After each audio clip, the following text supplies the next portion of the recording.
पश्चिम बंगाल में आज टीएमसी के धरना प्रदर्शन का दूसरा दिन। राज्य में सभी ब्लॉक पर धरना देंगे टीएमसी के कार्यकर्ता। बंगाल की सीएम ममता बनर्जी ने पीएम मोदी को फिर चिट्ठी लिखी। रेप और हत्या जैसे जघन्य अपराधों पर कड़े कानून की मांग की। आरजीकर मेडिकल कॉलेज की ट्रेनी डॉक्टर रेप और मर्डर मामले में ममता सरकार के खिलाफ बीजेपी के विरोध का चौथा दिन आज। धर्मतल्ला में दोपहर 1 बजे से धरना देंगे बीजेपी के नेता। पश्चिम बंगाल डॉक्टर्स फोरम आज सीबीआई के खिलाफ करेगा प्रदर्शन। शाम 4 बजे सीजीओ कॉम्प्लेक्स के सामने रेप और मर्डर का शिकार ट्रेनी डॉक्टर के लिए करेंगे इंसाफ की मांग। दिल्ली में गृहमंत्री अमित शाह से मिले बंगाल के गवर्नर, बंगाल के हालात की जानकारी दी। असम सरकार का फैसला, जुमे की नमाज की छुट्टी पर लगी रोक। विधानसभा में नमाज का ब्रेक नहीं मिलेगा। सीपीआईएम नेता हन्नान मल्हा का बयान, असम सरकार का फैसला अल्पसंख्यकों को खत्म करने की साजिश है। असम में नमाज के लिए 2 घंटे का ब्रेक पर बोले एआईएमआईएम नेता वारिस पठान, ये जो ब्रेक हटाया है ये फैसला असंवैधानिक है। बीजेपी सरकार मुस्लिम विरोधी है, उन्हें हमारे कपड़ों, खाने, मदरसे और नमाज से नफरत है। देश को आज 3 वंदे भारत ट्रेन की मिलेगी सौगात। पीएम मोदी आज दोपहर 12:30 बजे वर्चुअली हरी झंडी दिखाकर तीनों ट्रेनों को करेंगे रवाना। मेरठ से लखनऊ, चेन्नई से नागरकोइल और बंगलुरु से मदुरई रूट पर चलाई जाएंगी तीनों Vande Bharat. Semi high speed Vande Bharat 120 kilometre प्रति घंटे की रफ्तार से यात्रा करेगी पूरी। पीएम मोदी आज जिला न्यायपालिका के राष्ट्रीय सम्मेलन का उद्घाटन करेंगे। दिल्ली में भारत मंडपम में सुबह 10 बजे होगा सम्मेलन। पीएम मोदी सम्मेलन में सुप्रीम कोर्ट के 75 साल पूरे होने के मौके पर डाक टिकट और सिक्का भी करेंगे जारी। सुप्रीम कोर्ट के चीफ जस्टिस सहित अटॉर्नी जनरल और बार काउंसिल के अध्यक्ष मौके पर रहेंगे मौजूद। शरद पवार ने केंद्र सरकार की तरफ से मिली Z+ सिक्योरिटी को लेने से किया इनकार। सरकारी गाड़ी लेने से भी किया इनकार। निजी गाड़ी में सुरक्षा कर्मियों को बैठाने से किया मना। सूत्रों के मुताबिक शरद पवार ने घर के अंदर सुरक्षा कर्मियों की तैनाती से इनकार किया। कहा, सुरक्षा देनी है तो घर के बाहर सुरक्षा मुहैया करवाई जाए। असम के सीएम हिमंता बिस्वा शर्मा ने झारखंड सरकार पर बड़ा आरोप लगाया। चंपाई सोरेन के सीएम रहते हुए करवाई गई उनकी जासूसी। 2 से 3 सितंबर को कांग्रेस सीईसी की होगी बैठक। हरियाणा और जम्मू कश्मीर चुनाव पर होगी चर्चा। हरियाणा विधानसभा चुनाव में सीट पर सीएम नायब सिंह सैनी का दावा, करनाल से मैं ही लड़ूंगा चुनाव। हरियाणा कांग्रेस नेता भूपेंद्र सिंह हुड्डा की ईडी द्वारा संपत्ति जब्त पर सीएम नायब सिंह सैनी ने कहा, ईडी अपना काम कर रही है, कोर्ट के दिशा निर्देश पर कार्रवाई की जा रही है।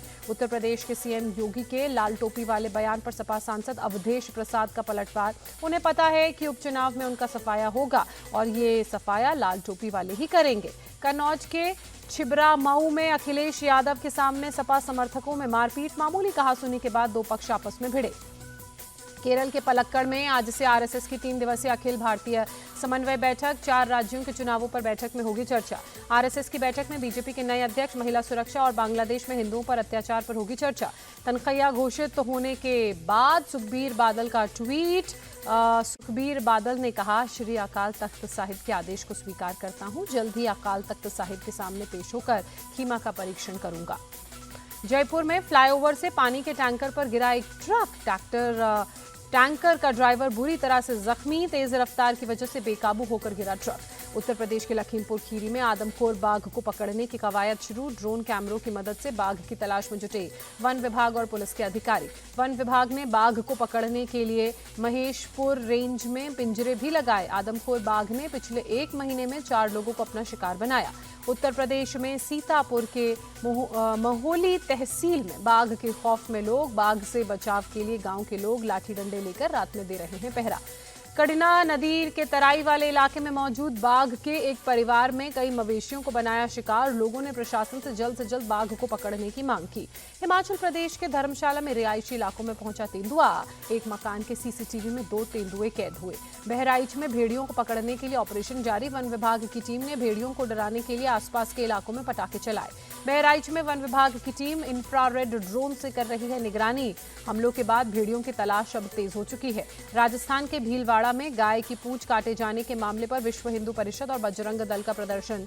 सूचना केंद्र चौराहे पर मोबाइल टॉर्च जलाकर किया गया आक्रोश प्रदर्शन। बिहार के जहानाबाद में पुलिस ने अवैध शराब के रैकेट का भंडाफोड़ किया। मिठाई की दुकान की आड़ में चल रहा था शराब का रैकेट। देश के 6 राज्यों में बहुत भारी बारिश का अलर्ट जारी। मौसम विभाग के मुताबिक महाराष्ट्र, छत्तीसगढ़, उड़ीसा, आंध्र प्रदेश, तेलंगाना और कर्नाटक में 12 सेंटीमीटर तक हो सकती है बारिश। बाढ़ और बारिश की मार झेल रहे गुजरात के असना साइक्लोन का खतरा टला। मौसम विभाग के मुताबिक अरब सागर से ओमान की तरफ बढ़ा साइक्लोन। मौसम विभाग के मुताबिक गुजरात में फिलहाल जारी रहेगी बारिश और बाढ़ का कहर। सौराष्ट्र और कच्छ के तटीय इलाकों में तेज हवा के साथ भारी बारिश का अलर्ट। गुजरात के पोरबंदर में भादर नदी का जलस्तर बढ़ने से हालात बिगड़े। आसपास के इलाकों में बाढ़ जैसे हालात। गुजरात के भुज में कई इलाकों में बाढ़ जैसे हालात। उफान पर नदियां, निचले हिस्सों में भरा पानी। तेलंगाना के वारंगल में भारी बारिश, धीमी हुई गाड़ियों की रफ्तार।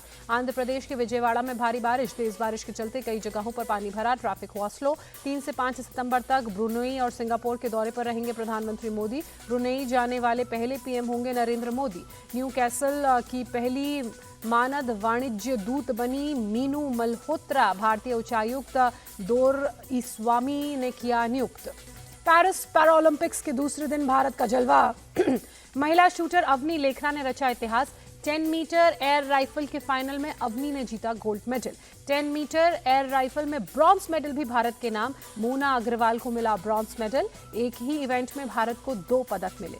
भारत के मनीष नरवाल ने सिल्वर मेडल जीता। पुरुषों के 10 मीटर एयर पिस्टल इवेंट में पदक अपने नाम किया। एथलेटिक्स में भारत की प्रीति पाल ने ब्रॉन्ज मेडल जीता। महिलाओं की 100 मीटर रेस में पदक पर किया कब्जा।